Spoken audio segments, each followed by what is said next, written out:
हमारे शास्त्र भी यही कहते हैं कि आपके पास्ट का प्रभाव आपके जीवन में ऑलमोस्ट 97 to 98% तो है ही। बैठिए अपने साथ, पहचानिए मेरे नेगेटिव बिलीव्स, मेरे नेगेटिव थॉट्स क्या हैं। एक बार आपने उसकी लिस्ट बना दी, हर एक को कैंसिल करके उसका रिवर्स लिख दीजिए। जब आप बोलते हैं ना रोज़ कि पैसे आसानी से आते हैं, कंटिन्यूसली आते हैं, तो कहीं ना कहीं आप में एक बिलीफ बढ़ जाती है, क्योंकि ये बिलीफ अभी आप अपने सबकॉन्शियस माइंड को दे रहे हैं। शांति नहीं फील हो रही ना, तो कहीं ना कहीं आप शायद जो कर रहे हैं ना वो शायद आपके लिए सही नहीं है। ये है ना थॉट हमारे अंदर जो होती है ना कि लोग बुरे हैं, दुनिया बुरी है, गलत हो सकता है हमारे साथ। तो इसी थॉट्स फीलिंग्स के वजह से हम हमारे प्रारब्ध पर विजय नहीं पा सकते।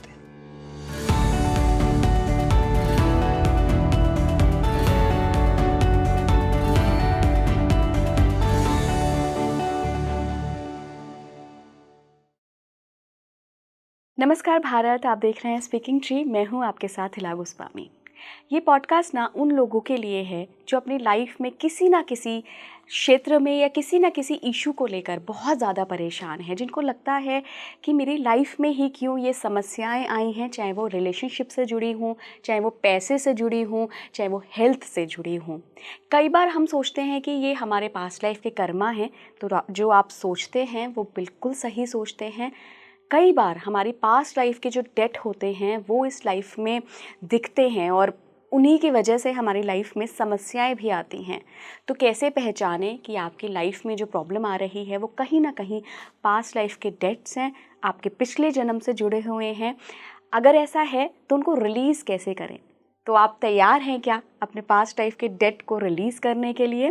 क्योंकि मैं तो तैयार हूँ, क्योंकि मेरे साथ जो गेस्ट जुड़ रही हैं वो इसी चीज़ की कोचिंग देती हैं, मैनिफेस्टेशन कोच हैं वो, लेकिन वो लोगों को ये भी सिखाती हैं कि कैसे आप अपनी समस्याओं से बाहर निकलने के लिए पहले अपने सबकॉन्शियस माइंड की जो आपकी कई जन्मों की मेमोरीज़ हैं उनको आप सही करें, उनको ट्रेन करें सही पॉजिटिव रहने के लिए। तो मैं बहुत बहुत स्वागत करना चाहूँगी डॉक्टर करिश्मा आहूजा का, मैनिफेस्टेशन कोच है। Ma'am, welcome on speaking tree. Thank you so much. Thank you ma'am, आज हम बात करेंगे past life debt and manifestation के बारे में, मनी एनर्जी एंड ब्लॉकेजेस के बारे में। तो सबसे पहले तो कैसे हम पहचानें कि जो भी हमारे साथ नेगेटिव हो रहा है या पॉजिटिव हो रहा है, कहीं हमारे मनी ब्लॉकेजेस हैं, फाइनेंशियल इशू आ रहा है या पर्सनल रिलेशनशिप इश्यूज आ रहे हैं, ये कहीं ना कहीं कोई प्रारब्ध है, कोई पास्ट लाइफ डेट है जो हम चुका रहे हैं। क्या कोई तरीका है ऐसा जानने का? देखिए, हमारे लाइफ में जो भी हो रहा है वो हमारे पास्ट से ही हो रहा है। हमारे शास्त्र भी यही कहते हैं कि आपके पास्ट का प्रभाव आपके जीवन में ऑलमोस्ट 97 to 98% तो है ही। लेकिन एक चीज़ जो है, अगर आप अपने साथ जुड़े हुए हैं ना, अगर आपको पता है कि आपकी फीलिंग्स क्या हैं, ज़्यादातर आप क्या सोचते हैं, तो आपको एहसास होगा कि ये जो सोचने की जो आपकी टेंडेंसी है कि आप सोचे कि ये हमेशा मेरे साथ गलत करते हैं, या ये जो आपकी बिलीव्स आ जाती है ना कि पैसे मेरे पास आसानी से नहीं आते हैं, कहीं ना कहीं ये भी आपका प्रारब्ध ही है, क्योंकि आप में एक स्ट्रॉन्ग टेंडेंसी है। तो हम जब पैदा होते हैं ना, हम इन वासनाओं के साथ पैदा होते हैं, बट हमारा जो इन्वायरमेंट होता है वो ज़्यादा से ज़्यादा इन वासनाओं को इनकरेज करता है। तो हो सकता है वैसे भी हमारे अंदर एक बिलीफ है, लेकिन हमारे वातावरण में इन बिलीव्स को ज़्यादा हमने और प्रभाव कर दिया। और धीरे धीरे करके आप जब बड़े होते हैं तब तक तो आपका माइंड इतना सेट हो जाता है कि मेरे साथ ऐसे ही होता है। तो कहीं ना कहीं देखिए, आप पास्ट से आते हैं, क्योंकि एनर्जी डिस्ट्रॉय नहीं की जा सकती। तो सपोजिंग आज आपने अपना जीवन जिया और आपने शरीर छोड़ा, आप मूव ऑन कर गए, लेकिन क्योंकि आपकी थॉट्स, आपकी फीलिंग्स एनर्जी हैं, तो भले आपने दूसरा शरीर लिया हो, लेकिन थॉट्स और फीलिंग्स तो आपके अंदर अभी भी हैं ही, तो वो तो सोल में रहते ही हैं। आत्मा का संस्कार है, आत्मा के संस्कार हैं वो। तो कहीं ना कहीं आत्मा, हम आए हैं आत्मा से, जाएंगे आत्मा में, लेकिन इस जीवन को जीने के लिए हमें एक सबकॉन्शियस माइंड का एक सिस्टम दिया गया है। हमारा एक मन है जिससे हम दुनिया को देखते हैं ना। हम आए ही हैं कि इस सिस्टम को क्लीन करें, तभी तो हम अपनी अंदर की डिवाइन एनर्जी को पहचानेंगे। तो जो हो रहा है पास्ट से ही आ रहा है, लेकिन इसमें आपकी करंट एक्शंस भी शामिल हैं। जैसे कि अगर कोई कॉन्शियसली फोकस करे कि मैं अपनी डिवाइन एनर्जी से जुड़ूं, अच्छी चीज़ों में वो अपना समय बिताए, तो हो सकता है आपके साथ जो हो रहा है वो आपका पास्ट है, आपका प्रारब्ध है, लेकिन आप अभी भी कर्मा जनरेट, आपका आगामी कर्मा हो गया, यानी फ्यूचर्स के लिए भी आज ही आप जो कर रहे हैं वो आपका फ्यूचर भी बन रहा है। बट अगर आज आपका अच्छा है, आज आप अपनी एनर्जी को कंट्रोल कर रहे हैं, अच्छे संस्कार दे रहे हैं ना, तो उससे आपका पास्ट का प्रभाव कम हो जाता है। जैसे कि कहते हैं एक मेडिसिन है, उसकी एक्सपायरी डेट होती है, तो कर्मा की भी एक्सपायरी डेट होगी, कर्मा भी आपके फिर कोई काम का नहीं है। दूसरी चीज़ तो ना, जब हम अच्छा करते हैं तो हमने समझो अपना धर्म निभाया, ये हमारा धर्म है। इनफैक्ट हमारे शास्त्र तो कहते हैं ना, आप आए ही हैं ताकि आप अच्छा काम कर सकें। कहा जाता है ना, परोपकारम पुण्यम पाप परपीडनम। आप इतना पहचान लें कि आप जब बुरा करते हैं, क्या हुआ, अपने आप को अलग कर दिया। सबसे बड़ा पाप है बुरा करना या बुरा सोचना। परोपकारम पुण्यम, अच्छा करेंगे तो आप अपनी एनर्जी को तो बढ़ाएंगे, आपको अपनी डिवाइन एनर्जी से भी कनेक्शन आ जाएगा। तो आप आए ही हैं इसीलिए ताकि आप अपनी बुरे वासनाओं को निकालें और आप अच्छाई देखें और आप अपने अंदर की आत्मा को पहचानें। तो आएगा पास्ट से, लेकिन आपकी करंट एनर्जी जो है वो आपकी पास्ट को ओवर पावर कर सकती है। डिवाइन एनर्जी, डिवाइन ग्रेस से तो आपका पास्ट भी आपको कोई असर नहीं छोड़ेगा, लेकिन उसके लिए आपको उतना विल होना चाहिए और अपने ऊपर काम करने के लिए आपको तैयार रहना है। हर रोज़ आपको अपने ऊपर काम करना है। मैम, कई लोगों की कंप्लेन आती है कि मेरी ही लाइफ में बार बार दुख क्यों आ जाए, चाहे वो किसी रूप में आ रहा हो, चाहे वो रिलेशनशिप के रूप में आ रहा हो, चाहे वो मनी से रिलेटेड इश्यूज में आ रहा हो, चाहे वो पेरेंट्स के थ्रू आ रहा हो, मतलब बहुत अपनों के थ्रू। तो ये भी क्या पास्ट लाइफ डेट है?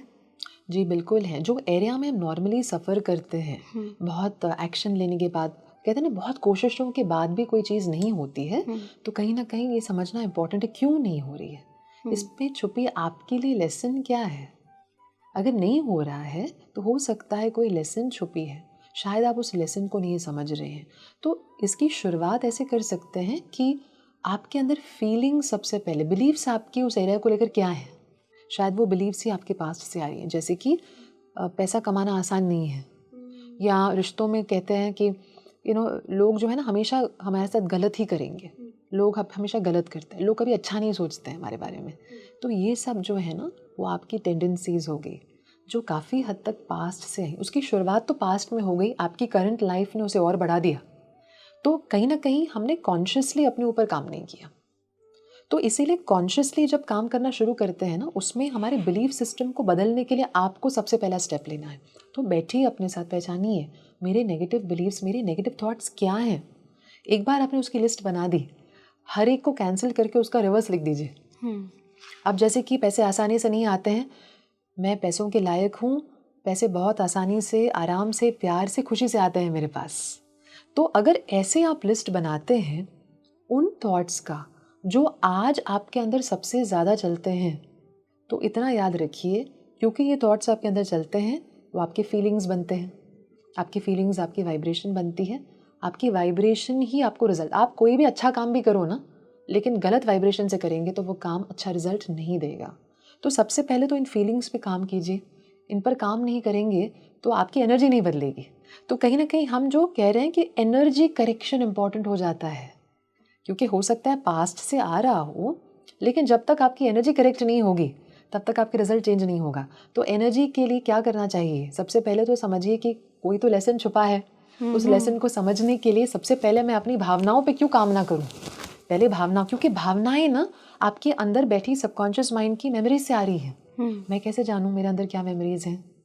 अभी जानना है तो आज की फीलिंग्स क्या है आपकी फीलिंग्स आ रही हैं आपके सबकॉन्शियस माइंड के बैठे पैटर्न्स से। तो मुझे पैटर्न्स पहचानना है तो सबसे पहले फीलिंग्स पहचानिए। फीलिंग्स पहचानने का जो प्रोसेस होता है ना, अपने साथ मौन में बैठना होता है, लिखिए। कभी कभी ना, क्योंकि सबकॉन्शियस माइंड हमारा राइट ब्रेन सेल्स से एक्टिवेट होता है, लेफ्ट हैंड से लिखिए कि आप अपने बारे में क्या सोचते हैं। अगर आप लेफ्ट हैंडी नहीं हैं तो भी लेफ्ट हैंड से लिखना है? आप फिर ऑपोजिट हैंड यूज़ कीजिए। अब जैसे कि नॉर्मली अगर आप लेफ्ट हैंड से ही लिखते हैं, सपोज कुछ लोग हैं जो लेफ्ट हैंडर्स होते हैं, तो उनको अपना ऑपोजिट हैंड यूज़ करना चाहिए इस आंसर के लिए।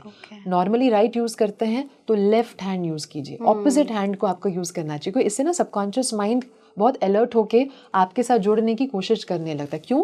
क्योंकि आपकी इमेजिनेशन स्टिम्युलेट होती है, आपका इंट्यूशन स्टिम्युलेट होता है, आपके अंदर ना कहते हैं ना कि एक इंट्यूटिवनेस होती है, वो स्टिम्युलेट हो जाती है। इसीलिए ऑपोजिट हैंड को यूज़ करने की कोशिश कीजिए। जब आप सवाल पूछते हैं ना कि मेरे लिए ये स्पिरिचुअल लेसन इसमें क्या है, मुझे ऐसा क्या समझना चाहिए जिससे ये प्रॉब्लम सॉल्व हो जाए, क्वेश्चन पूछिए, ऑपोजिट हैंड से उसका आंसर लिखने की कोशिश कीजिए। हो सकता है आंसर इमीडिएटली ना आए, लेकिन जो प्रोसेस है ना पेन को ऑपोजिट हैंड में पकड़ के रखने का, उससे सबकॉन्शियस माइंड ज़्यादा ओपन हो जाएगा आपको जवाब देने के लिए। हो सकता है इस एक्सरसाइज के बाद आपको आंसर आ जाए, कोई ना कोई थॉट आपको ज़रूर आएगा। और ये करने से होता ये है कि आप चेंजेस देखेंगे उस एरिया में, आप इनकरेज हो जाएं। क्योंकि जब आप बोलते हैं ना रोज़ के पैसे आसानी से आते हैं, कंटिन्यूसली आते हैं, तो कहीं ना कहीं आप में एक बिलीफ बढ़ जाती है, क्योंकि ये बिलीफ अभी आप अपने सबकॉन्शियस माइंड को दे रहे हैं। तो होता ये है, सबकॉन्शियस माइंड उसको एक्सेप्ट करना शुरू कर देता है।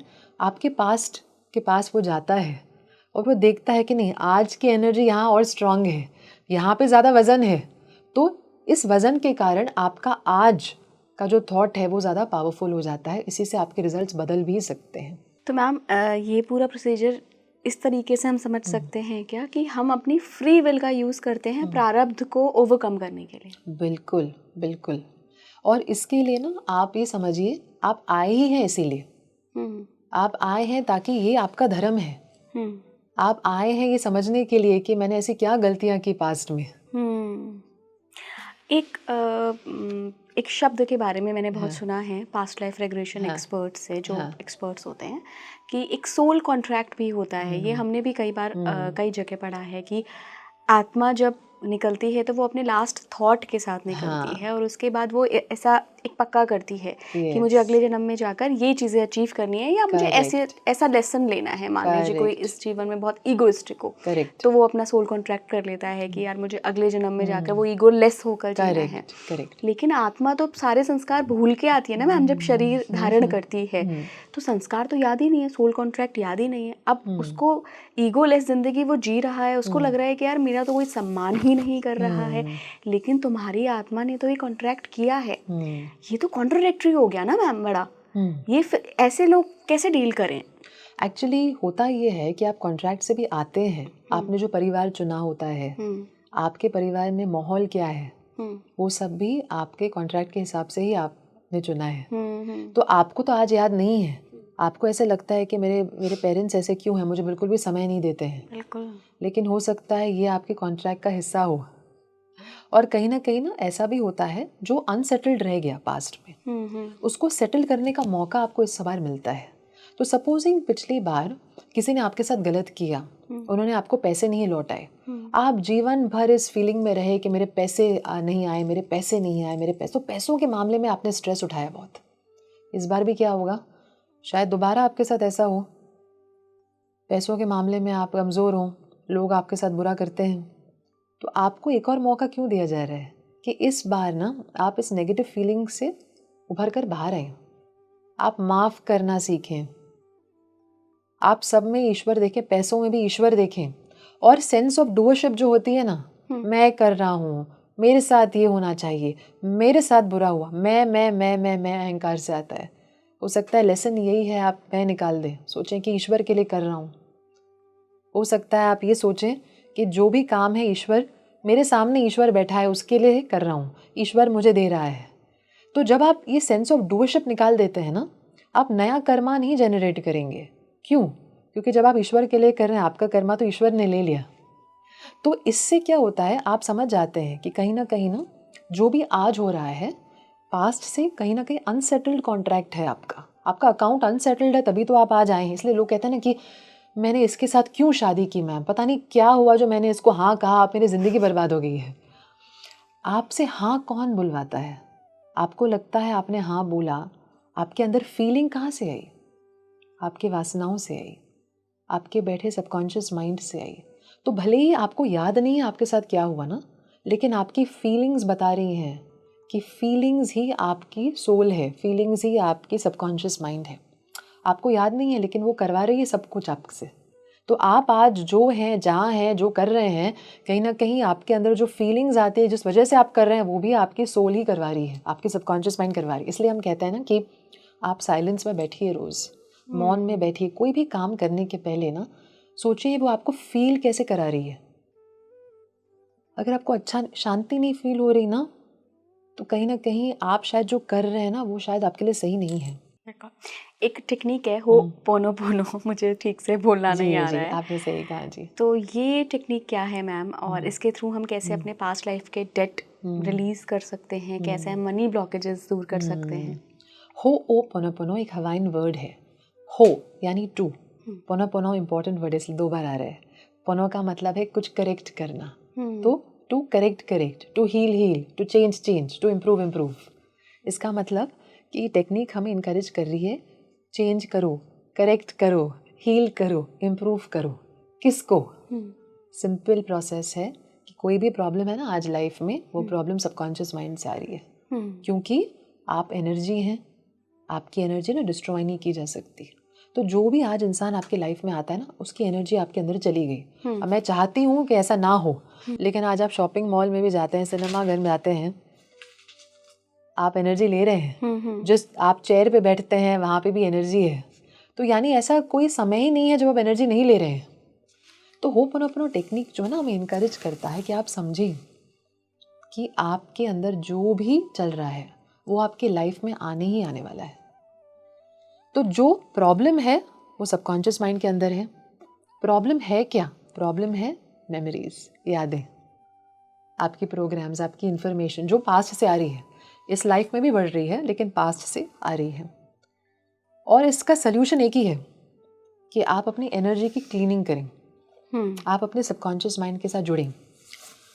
अब देखिए होपोनोपोनो की फ़िलॉसफी जो है वो यही कहती है कि जब आपके लाइफ में ना कुछ भी नेगेटिव सिचुएशन आ जाती है, जैसे कि पैसों के मामले में देख लेते हैं, कर्ज चढ़ रहा है, ज़्यादा डेट ज़्यादा चढ़ रहा है, कितना भी कोशिश कर लो लोग पैसों के मामले में धोखा दे जाते हैं, पैसे वापस ही नहीं करते लोग, या पैसे जितना हम कमाना चाहते हैं कमा ही नहीं पाते हैं। तो कहीं ना कहीं ये पहचानिए कि पैसों को लेकर आपके अभी इस सिचुएशन को लेकर फीलिंग क्या है। मेरे अंदर फीलिंग हो सकती है कि मैं वर्दी नहीं हूँ, मेरे अंदर गुस्सा हो सकता है। इसको पहचानिए और इसको अपने सबकॉन्शियस माइंड के पास लेकर जाइए। सबकॉन्शियस माइंड जो है एक बच्चे की तरह होता है, उसके लिए माँ आप हैं। आप बच्चे को ट्रेन कीजिए कि वो इन फीलिंग्स को निकाले, क्योंकि हमने कहा फीलिंग्स ही मेमोरीज़ हैं, मेमोरीज़ आपकी कार्मिक पैटर्न्स हैं। तो कर्मा को, अगर बुरे कर्मा को निकालना है तो आपको क्या करना है, फीलिंग को पहचान कर सबकॉन्शियस माइंड के साथ जुड़िए। कहिए मैं नहीं जानती ये फीलिंग कहाँ से आई है, बट पैसों के मामले में मुझे ये जो डर फील होता है, ये जो इनसिक्योरिटी होती है, इसको मुझे निकालना है। तुम जानते हो, अपने बच्चे से आप बात करें, सबकॉन्शियस माइंड, तुम जानती हो ये कहाँ से आया है, इसको निकालते हैं। Please let go. तो ये लेटिंग गो का जो प्रोसेस है उसको होपोनोपोनो की प्रोसेस मानते हैं। इसमें हम कुछ क्लीनिंग वर्ड्स यूज़ करते हैं, जैसे कि आई एम सॉरी। किसको सॉरी बोल रहे हैं? अपने सबकॉन्शियस माइंड को। क्यों?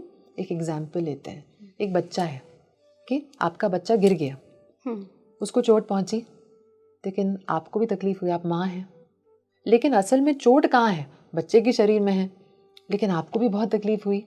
तो आज आपकी लाइफ में मनी प्रॉब्लम्स जो है ना, आप माँ हैं, आपको तकलीफ हो रही है, लेकिन असल में प्रॉब्लम कहाँ है? आपके सबकॉन्शियस माइंड के अंदर। इसीलिए हम कहते हैं ना कि सबकॉन्शियस माइंड को हील करो। तकलीफ तो वहाँ पे है, आपका सोल सफ़र कर रहा है। तो ये जो प्रोसेस है वो आपके सोल को फ्री करने के लिए है। तो हम जब आई एम सॉरी बोलते हैं, उसका मतलब ये है कि मैं नहीं जानती तुम्हारे अंदर ये कहाँ से आया, लेकिन उसके लिए आज मुझे जिम्मेदारी लेनी है। Please forgive me. Second cleaning statement है, प्लीज़ फॉरगिव मी। इसमें हम जो फॉरगिवनेस का एनर्जी लाने की कोशिश करते हैं वो इसीलिए क्योंकि देखिए बच्चे के लिए ना माँ ही सब कुछ है। अगर बच्चा गिरता है, आपने कभी कभी देखा हो, बच्चा माँ को मारने लगता है, क्योंकि उसके लिए तो माँ ही सब कुछ। उसे लगता है चोट लगी तो मेरे माँ ने कुछ क्यों नहीं किया, तो माँ को ही वो तकलीफ देता है उस समय, क्योंकि एक्सपेक्टेशन माँ से है। आपकी सबकॉन्शियस माइंड की एक्सपेक्टेशन किससे है? आपसे है। आपने उसे समय नहीं दिया। देखिए हमको सिखाया नहीं गया ना स्कूल में, आप अपने इमोशंस को पहचानो, आप लेट गो करना सीखो। हमें सिखाना चाहिए था। अगर हम सीख जाते स्कूल में ही ना, एक सब्जेक्ट होना चाहिए था माइंड, इमोशंस, सीख जाते तो जब बड़े होते ना, हम कड़वाहट के साथ बड़े नहीं होते। ये सोचते हुए बड़े नहीं होते कि दुनिया बहुत बुरी है, लोग बुरे हैं। ये है ना थॉट हमारे अंदर जो होती है ना कि लोग बुरे हैं, दुनिया बुरी है, गलत हो सकता है हमारे साथ। तो इसी थॉट्स फीलिंग्स के वजह से हम हमारे प्रारब्ध पर विजय नहीं पा सकते। मैम देखिए ना, ये कितनी विडंबना है कि जिस देश में भगवत गीता का ज्ञान दिया गया, हमारे पास शास्त्र के रूप में है भगवत गीता, जहाँ आत्मा की बात की है, हम कहीं स्कूल में, कहीं पूरे जीवन भर उस आत्मा की बात ही नहीं करते कर रहे हैं। अब ये पॉडकास्ट शुरू हुए हैं 2-3 साल से, तब हम थोड़े से सचेत हुए हैं सोशल मीडिया के जरिए। बिल्कुल बिल्कुल सही बात। शरीर के स्तर पे ही करते रह जाते हैं। इनफैक्ट वही कहा जाता है ना, शरीरम अद्यम खालू, यानी कि एक्चुअली ना आपका धर्मा है, धर्म साधना कहा जाता है। शरीरम अद्यम खालू धर्मम साधना, यानी कि आप कोई शरीर दिया गया है ताकि आप अपने धर्म का पालन कर सकें, और आपका धर्म है कि आप अच्छा कर सकें। अच्छा करने ही आप आए हैं, क्योंकि अच्छाई में ईश्वर का वास है। तो आप ईश्वर का एहसास पाने के लिए यहाँ पे आए हैं। ये एहसास पाए बिना क्या होगा?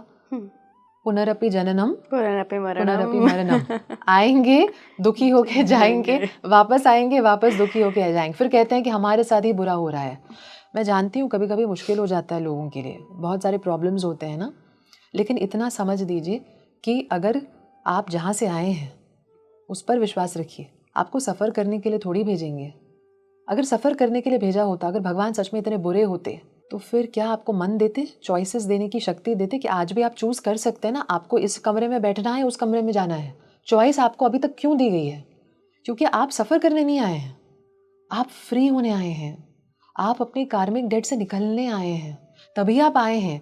अगर इतना आप समझ लें और इतना आप दिन में अपने आप को बोलते रहे ना, ये जो प्रॉब्लम आई है ना, मेरे कार्मिक डेट को निकालने आई है, ये जो प्रॉब्लम, ये जो बुरा इंसान आया है ना, मेरे कार्मिक डेट को निकालने आया है, उतना अपने आप को बोलेंगे ना, तो वो इंसान आप पे कभी हावी नहीं होगा, वो प्रॉब्लम आप पे कभी हावी नहीं होगी। पैसों के मामले में भी आपको दिक्कत नहीं होगी, क्योंकि आप ये सोचेंगे नहीं, हो सकता है इसमें भी शायद मुझे अपने कार्मिक डेट को निकालने के लिए मौका दिया जा रहा है, तो मैं अपने मन से जितना कर सकता हूँ अपने लिए करूँगा, अच्छा विचार रख के करूँगा। ये सोचूंगा कि पैसे ज़रूर आएंगे, क्यों नहीं आएंगे, पैसे भी तो भगवान का रूप है, आएंगे ना, सब में भगवान है, पैसे भी भगवान की एनर्जी है, ज़रूर आएंगे।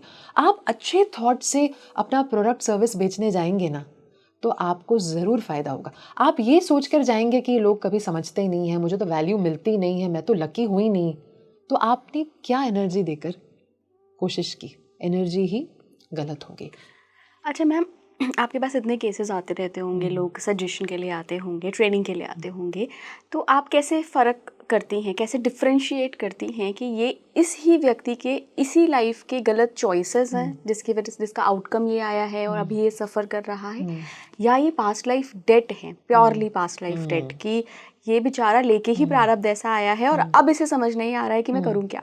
एक्चुअली जब इंसान के आज में उसकी माइंड और उसकी थिंकिंग नेगेटिव है ना, इसका मतलब वो उसका प्रारब्ध ही है, दोनों जुड़े हुए होते हैं।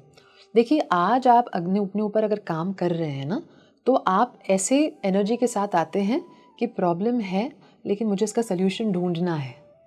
तो कहीं ना कहीं प्रॉब्लम है तो वो पास्ट से है, लेकिन करंट एनर्जी अगर आपकी पॉजिटिव दिशा में जा रही है तो इसका मतलब ये है कि आप रेडी हैं उस कार्मिक डेट को निकालने के लिए।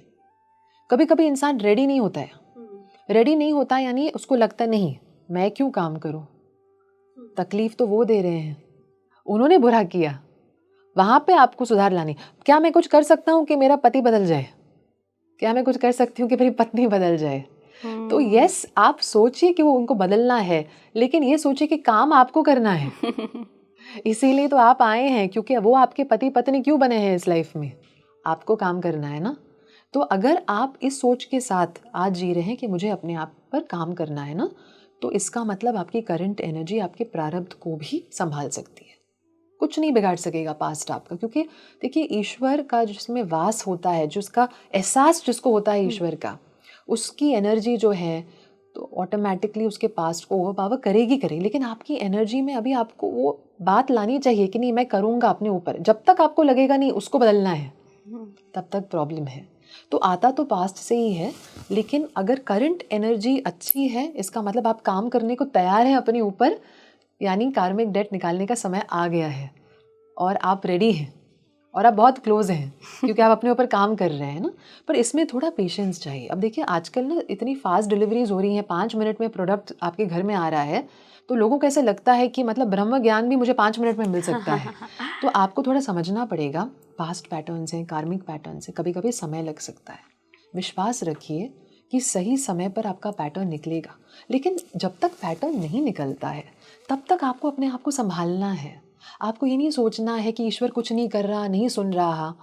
ये समझिए कि शायद समय अभी ऐसा है, थोड़ा और निकलना है, और निकलना, आप में अंदर काफ़ी कुछ है जो निकलना है।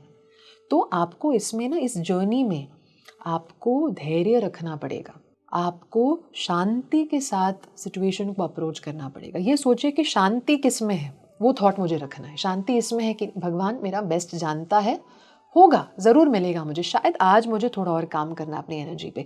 तो इसको पॉजिटिवली लीजिए कि शायद मुझे और काम करना बाकी है, तभी तो नहीं हुआ है, तभी तो प्रॉब्लम सॉल्व नहीं हुई है। तो इसमें भी ब्लेम मत कीजिए कि भगवान नहीं सुन रहा। भगवान तो आपकी एनर्जी को चेंज करने के लिए तैयार है। आपके अंदर ना सबकॉन्शियस माइंड पूरी तरह से लेट गो नहीं कर रहा। सबकॉन्शियस माइंड जिस समय मेमोरी को लेट गो करेगा, उस समय भगवान उस एनर्जी को फ्री कर देते हैं। डिवाइन एनर्जी उसको निकाल देती है। आपकी वासना गई, आपकी टेंडेंसी निकली, परमानेंटली निकल गई। लेकिन तब तक क्या होता है, जब तक कि रिजल्ट्स चेंज नहीं होते, इसका मतलब कहीं ना कहीं अभी भी मेरी एनर्जी रिलीज़ नहीं हुई है, सबकॉन्शियस माइंड नहीं रिलीज़ कर रहा है।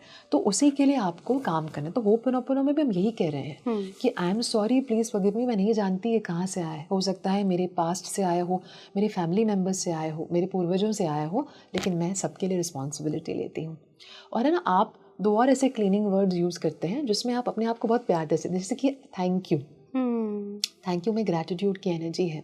आप जब अपने आप को ना सबकॉन्शियस माइंड को बोलते हैं थैंक यू अब तक मेरा साथ देने के लिए, मुझे सुनने के लिए, समझने के लिए, मेरे साथ क्लीनिंग करने के लिए, आप उसको क्या बता रहे हैं कि क्लीनिंग हो सकती है। आपको सिखा रहे हैं, देखो क्लीनिंग हो सकती है, हम कर सकते हैं, हम फ्री हो सकते हैं, पैटर्न बदले जा सकते हैं, पैटर्न बदले जा सकते हैं, और हम ये कर सकते हैं साथ में। तुम और हम साथ में करेंगे तो हमें ईश्वर का भी एहसास होगा, और हम जो डिज़र्व करते हैं ना, अच्छा, हमें वो भी मिलेगा लाइफ में। इसीलिए हम कह रहे हैं थैंक यू मेरा साथ देने के लिए, इस पैटर्न को निकालने के लिए। I love you. मैं तुम्हें बताना चाहता हूँ या बताना चाहती हूँ कि मैं तुम्हें बिना किसी कंडीशन के प्यार करती हूँ। ये बोलना ज़रूरी क्यों होता है?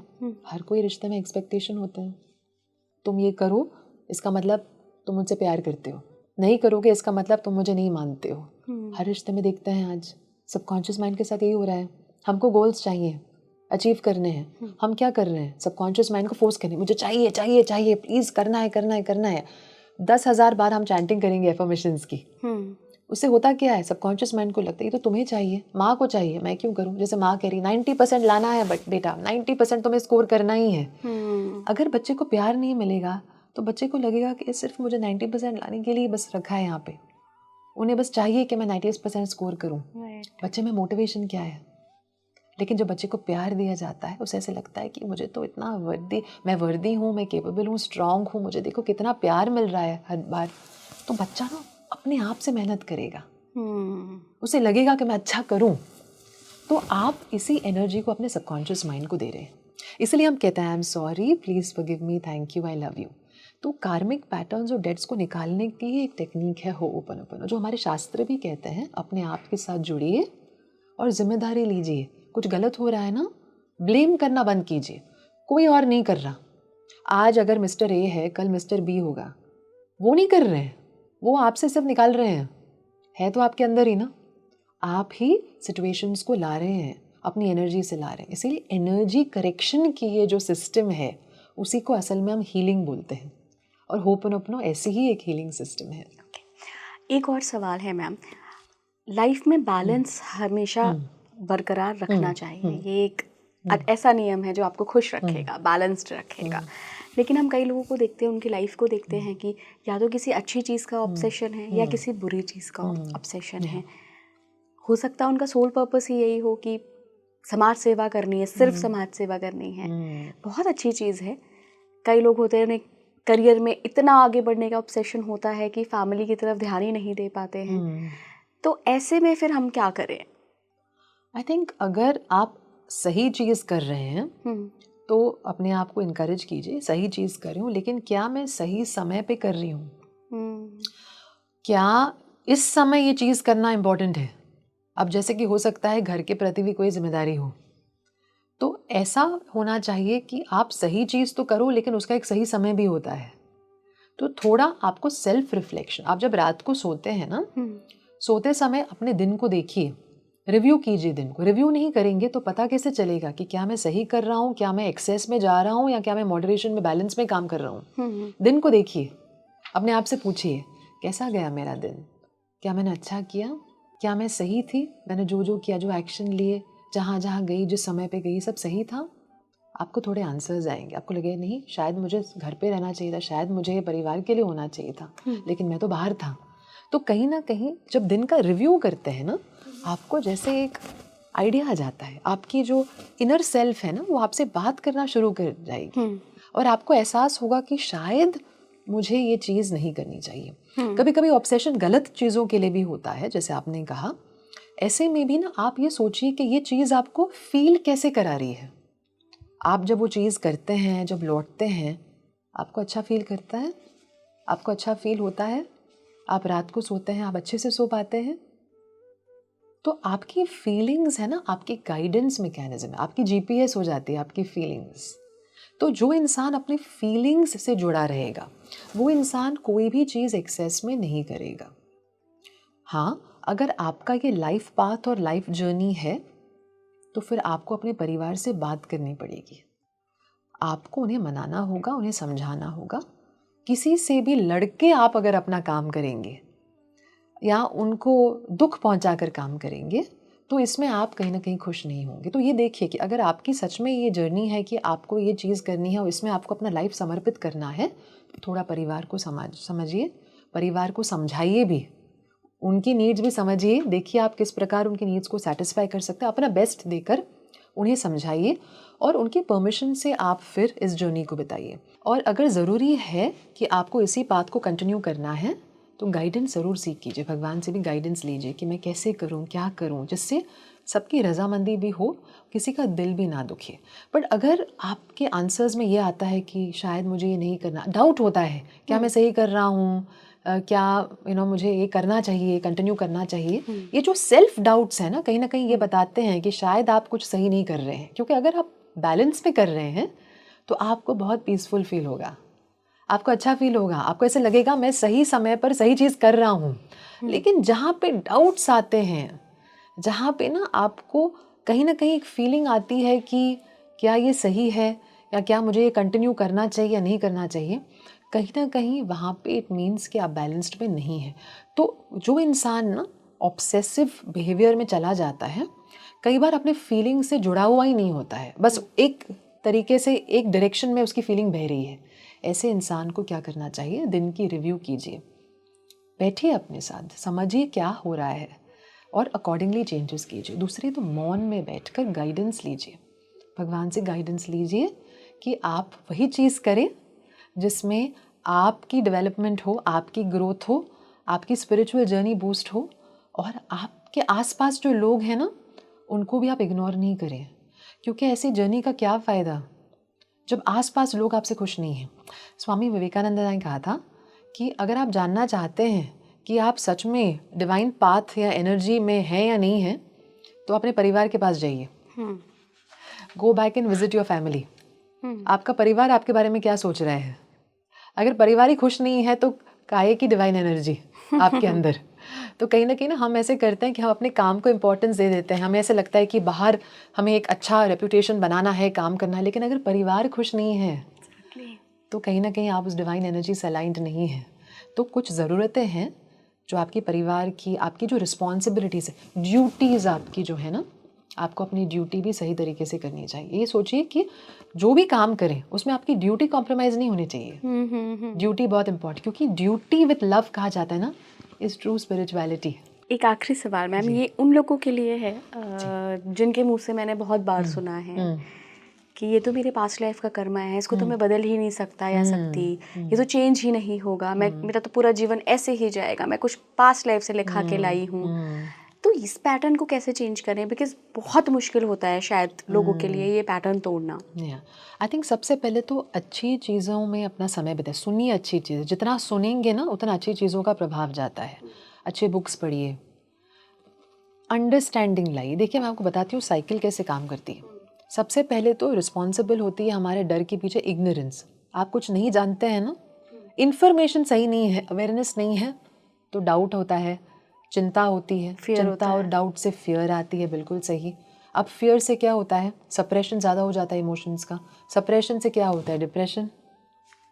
अब डिप्रेशन से क्या होता है, डिसईज, आपकी बॉडी जो है ना ईज स्टेट से, शांति से बाहर निकल आती है। अब शांति के स्टेट में नहीं, ईज में नहीं है, तो प्रॉब्लम्स हो जाते हैं और एंग्शियस रहेंगे।